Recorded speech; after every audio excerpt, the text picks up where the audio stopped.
What is going on, everybody? Car Guy V8 here, and it is time for another one of my budget engine builds.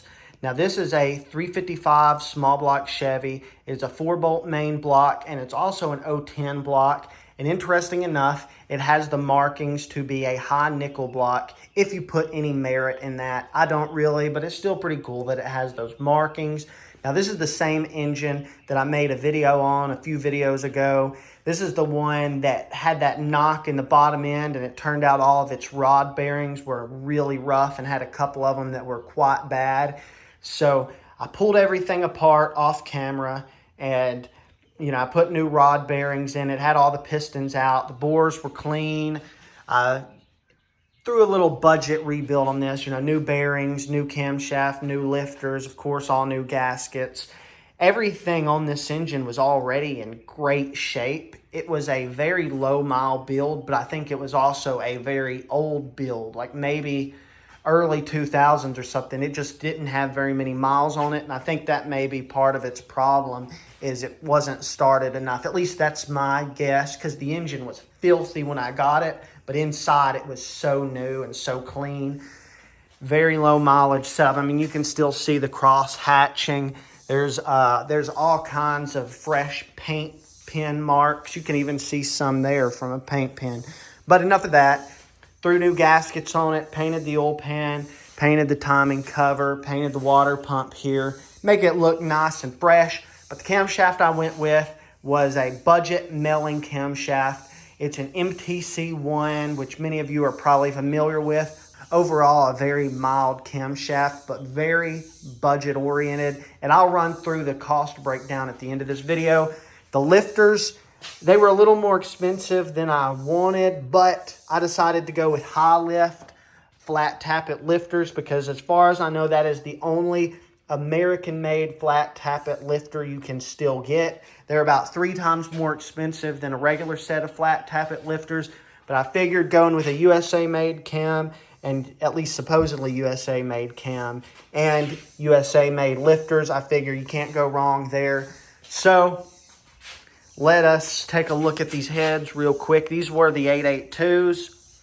The machine shop checked them out. I had that little misfire on cylinder 7. They said there's nothing wrong with the head on cylinder 7. They went ahead and milled the surface. You can see very clean. Good job they did.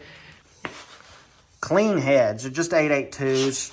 Nothing special at all. This engine won't be a high horsepower build. This is just a budget little small block Chevy put together. But all right, enough of me rambling. Let's actually get to this build. I've got some 26 thousandths head gaskets to bump the compression up just a little. So we're going to throw these cylinder heads on. I'd already pre-prepped the deck surface, cleaned out all the bolt holes.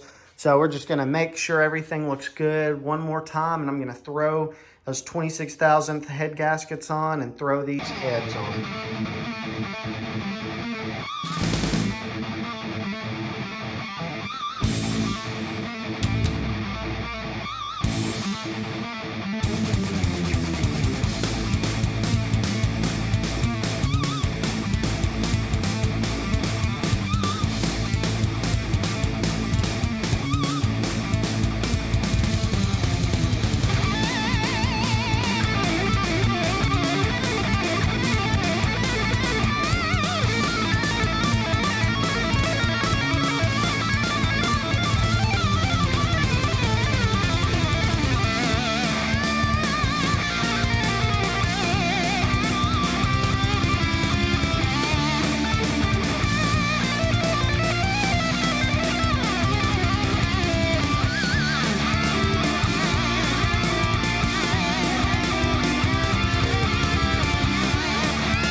So we've got all the valves set now. So next I was going to paint the cylinder heads. And I've been debating on going with the same red that I went with the water pump, timing cover, and oil pan. But I'm honestly thinking I may just go with a nice gloss black. I think that would probably look better for this build. So let me throw some masking tape on and we'll get to painting.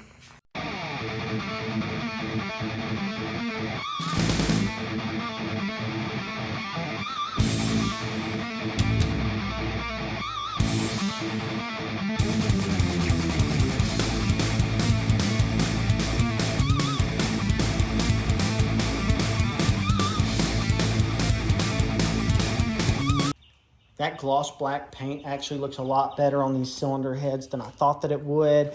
This is just the Duplicolor gloss black engine paint that you can get at any parts store. And I'm happy I went with this color instead of that red. I think the red, it might have been a little too much for this engine that I was doing. I think it's good in the other places, but I'm happy I went with a color like this for the cylinder heads.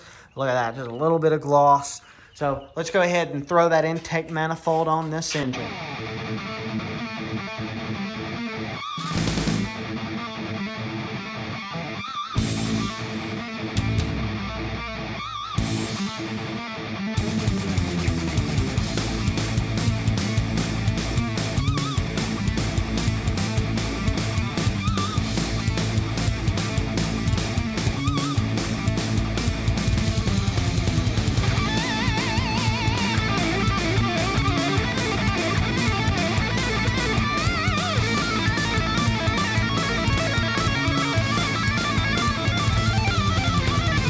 Here we have our brand new HEI distributor, and I used a Sharpie to mark on the base of the distributor where the post for cylinder 1 is. And I already separated this because we need to look at the rotor whenever we stab our distributor in. Let me set down this cap real quick. So we're going to try to stab this in. I've got the oil pump drive shaft lined up where it should slip in pretty easily. Let's see. Usually I like to have the vacuum advance pointed about where it is right now. That's usually where I like it. Let me see. Not quite. Let me look. Do it about there.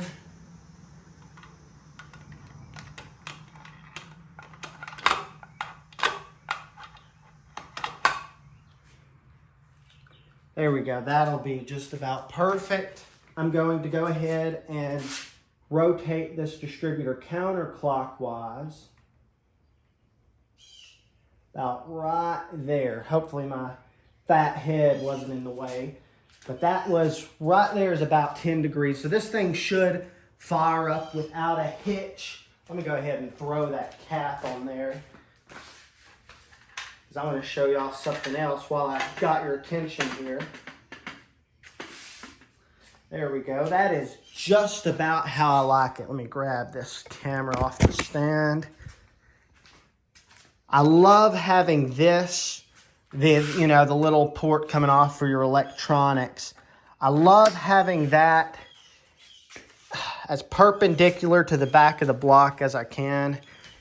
It always looks better on a Chevy 350 if you've got that pretty straight.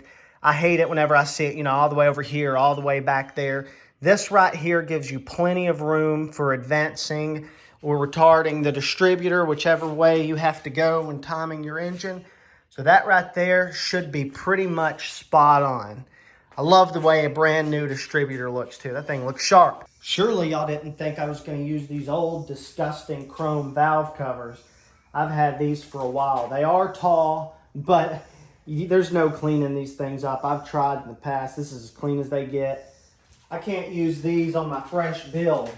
Let me show y'all what I picked up. Y'all aren't going to believe this. Oh, and by the way, those gaskets, those are the steel core Speedway motor ones. I love them. I've run them in the past and other stuff, and I was just lucky that this engine came with them on there, so I don't have to get new valve cover gaskets. Those are reusable and they seal very well. But check out these. Oh man, that looks good. I just picked these up used. I picked these up from a buddy of mine for 50 bucks. These are the actual aluminum Hawley, Mickey Thompson valve covers, very lightweight. They were dirty when I got them, so I threw a little bit of paint on them. And they're not perfect condition, but for $50, that definitely beats the $280 that they cost brand new. Man, oh man, that looks good. I haven't seen these on anything yet other than what they came off of, but they were filthy. Look at that. Just took a little Q-tip with some spray paint, just did a little bit of the MT there. red, just like what everything else is on this engine that's red. Man, those look even better than I thought they would. That engine looks like a runner. Too bad it's only like 230 horse, right? Whew, I'm gonna bolt those suckers down, throw a carburetor on this thing, I guess.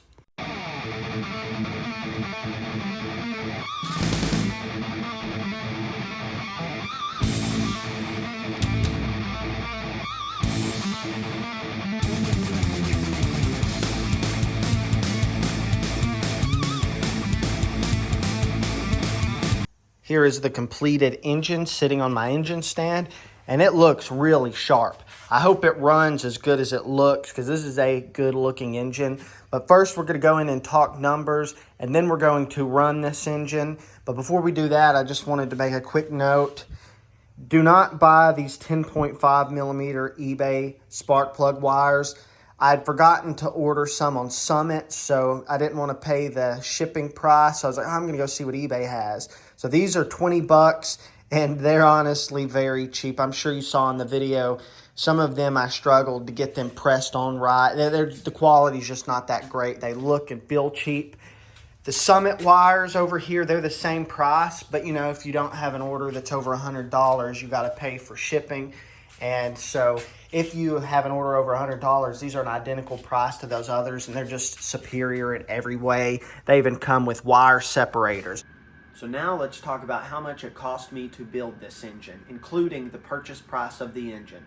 So 5 months ago, 4 months, somewhere around there, I bought this 350 for my Camaro. It came with a transmission and a carburetor. I paid $500. The transmission had lost third and fourth, which I knew about, so I sold it for $100. It was a 700 R4, and it had an Edelbrock 1406 on it that I sold for 40 bucks to a buddy of mine. So I ended up paying $360 for this supposedly good running engine, but once I put it in my car, I realized quickly that it was not good running. So that's what prompted this whole build. So $360 for the engine.